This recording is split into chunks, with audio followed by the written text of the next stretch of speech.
Num cenário cada vez mais tenso entre poderes, um episódio recente chamou a atenção do Brasil inteiro. Rosa Weber, ministra do STF, tentou desqualificar Nicalas Ferreira durante uma audiência pública, como quem já tinha a vitória no discurso. Ela foi para cima, com aquela típica postura de superioridade, carregada de autoridade e, vamos ser honestos, com um tom que parece dizer: aqui, quem manda sou eu.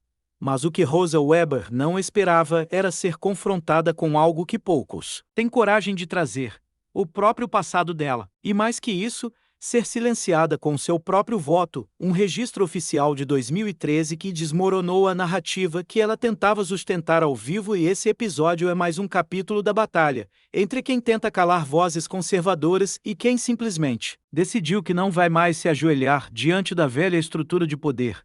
A tentativa de humilhação começou com um discurso revestido de preocupação institucional, aquela famosa desculpa usada quando alguém quer atacar disfarçado de neutralidade. Rosa questionou Nicalas como se ele fosse um jovem irresponsável, como se ele estivesse colocando a democracia em risco ao fazer perguntas incômodas. O tom era claro: desautorizar, deslegitimar, reduzir Nicalas ao papel de aprendiz, enquanto ela, a ministra da Suprema Corte, falava do alto de sua toga. Só que Nicalas não caiu na armadilha. Sem se alterar, com firmeza e um sorriso irônico no rosto, ele rebateu: ministra, eu respeito seu cargo, mas o que está em jogo aqui não é a hierarquia, é a verdade. E a verdade é que quem hoje me acusa de questionar, ontem já questionou muito mais do que eu. E foi nesse momento que Nicalas jogou na mesa o voto de Rosa Weber, em 2013, um voto registrado público oficial onde a própria ministra expressou desconfiança sobre procedimentos institucionais em outro contexto político. Ou seja, a mesma Rosa que hoje tenta blindar certas instituições, ontem já esteve no lado oposto, questionando e criticando com intensidade. O constrangimento foi visível. O silêncio no plenário foi mais forte que qualquer argumento. Nicalas cravou: não existe democracia sem questionamento. E se ontem era legítimo questionar, hoje também é. Foi uma frase que virou na hora um corte perfeito, daqueles que viralizam porque falam o óbvio que ninguém mais tem coragem de dizer.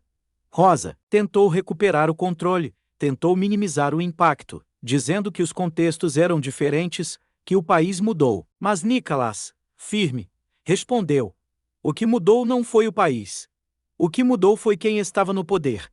E isso é o que vocês tentam esconder. Essa resposta foi o ponto de virada. Ali, Nicalas desmontou a estratégia ao vivo. E o que deveria ser um momento de humilhação virou o completo oposto.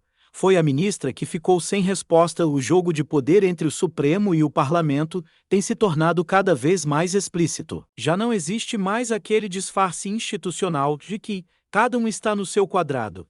Hoje, vemos ministros entrando no campo político de forma aberta, opinando, agindo e muitas vezes tentando silenciar qualquer voz que confronte suas decisões. E Nicalas expôs exatamente isso. Ele expôs que há um jogo, um script que tenta transformar qualquer crítica ao STF em ataque à democracia. Como se questionar decisões fosse crime, como se exigir coerência fosse um ato de rebeldia intolerável. Mas Nicalas fez o que poucos ousam. Ele foi direto no ponto. Democracia não é obediência cega.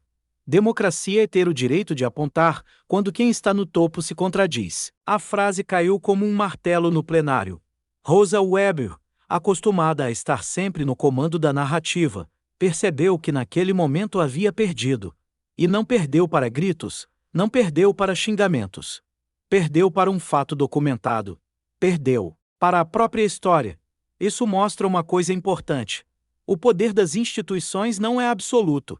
Ele precisa ser fiscalizado, precisa ser confrontado, e mais ainda, precisa ser lembrado de que autoridade não é sinônimo de verdade. O Brasil vive um tempo onde o discurso dominante tenta calar qualquer voz divergente com rótulos fáceis: negacionista, antidemocrático, extremista. Só que quando os argumentos vêm amparados em fatos, não tem rótulo que segure. Nicalas mostrou que não basta ocupar cargo, é preciso ter coerência. E quando falta coerência, nem a toga mais pesada aguenta.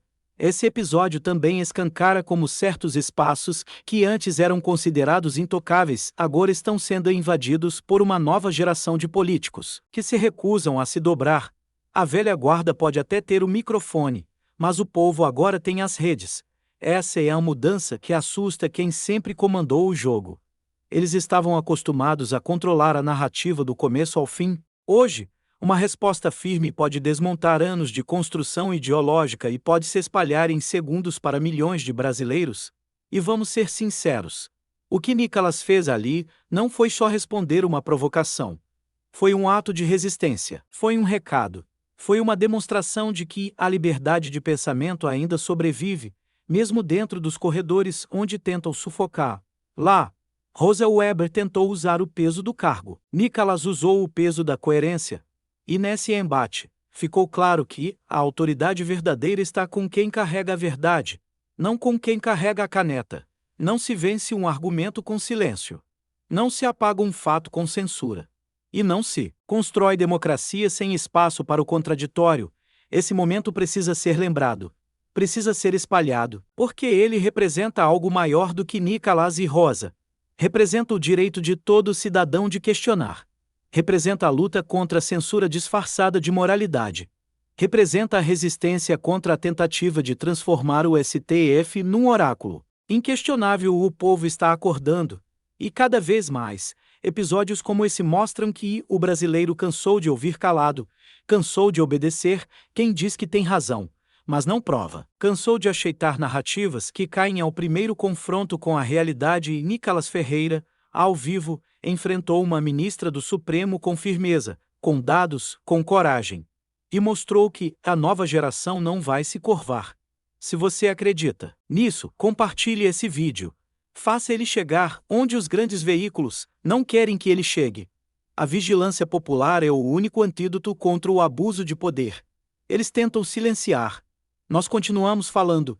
Eles tentam controlar. Nós seguimos vigilantes e eles tentam humilhar. Nós respondemos com a verdade. E pode ter certeza, o povo brasileiro não vai mais assistir calado.